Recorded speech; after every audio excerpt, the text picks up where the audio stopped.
Hello friend, আজ আপনাদের সম্মুখে আরেকটি শিক্ষামূলক ভিডিও নিয়ে উপস্থিত হয়েছি। আজ আমার ভিডিওর আলোচনার বিষয় হচ্ছে যারা স্নায়বিক দুর্বলতায় ভুগছেন, অর্থাৎ মস্তিষ্কের অস্থিরতা বা স্মৃতি স্বল্পতায় ভুগছেন, তাদের জন্য। যে কোনো কাজ করার ইচ্ছা পোষণ করছেন কিন্তু পরবর্তীতে ভুলে যাচ্ছেন, বা যে কোনো জিনিস এক স্থানে রাখছেন, ওইটা ভুলে যাচ্ছেন কোথায় রাখছেন, পরবর্তীতে আর খুঁজে পাইতেছেন না।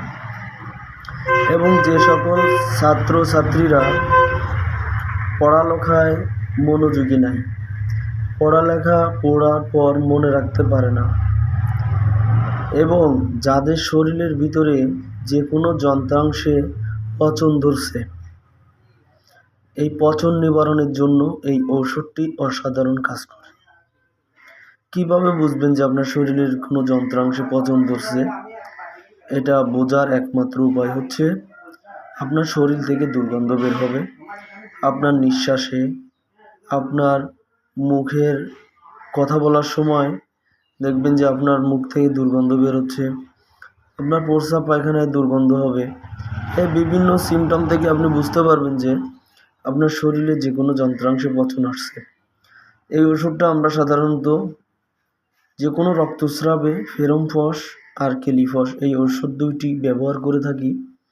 তো শরীরে যখন পচন ধরে তখনই আপনার যে কোনো স্থান থেকে রক্তস্রাব হইতেই পারে।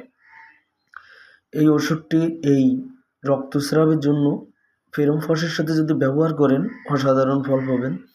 এবং যাদের স্নায়বিক দুর্বলতা, ভুলে যাওয়ার প্রবণতা আছে, এবং যে কোনো কাজে অস্থিরতা ভাব কাজ করে, তাদের ক্ষেত্রে এই ওষুধটি অসাধারণ কাজ করে। এবং যারা প্রতিনিয়ত হাই প্রেশারে ভুগছে, প্রেশার বৃদ্ধি হয়ে যাচ্ছে, দিনের দিন প্রেশার বাড়ছে, সাধারণত প্রেশার বাড়তি হওয়ার দুটি কারণ পরিলক্ষিত হয়। একটি হচ্ছে আপনার রাতে যদি ঘুম না হয়, এবং আপনি যদি বেশি দুশ্চিন্তা করেন, ওই ক্ষেত্রে আপনার প্রেশার বেড়ে যাবে। তো এই ঔষধটি এই দুইটার উপরই অসাধারণ কাজ করে। আপনার ঘুম ঠিক রাখবে, স্বাভাবিক, আবার ঘুম বাড়িয়ে দিবে এরকম নয়। মানে একজন মানুষের 6 থেকে 7 ঘন্টা ঘুম তার জন্য যথেষ্ট।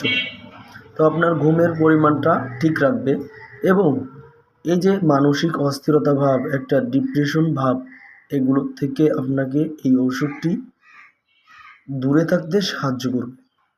আপনার ভিতরে কোনো অস্থিরতা ভাব থাকবে না, টেনশন কাজ করবে না, এবং আপনার রাত্রে আপনার নিয়মিত যতটুকু পরিমাণ ঘুমের প্রয়োজন ততটুকু পরিমাণ ঘুম হবে।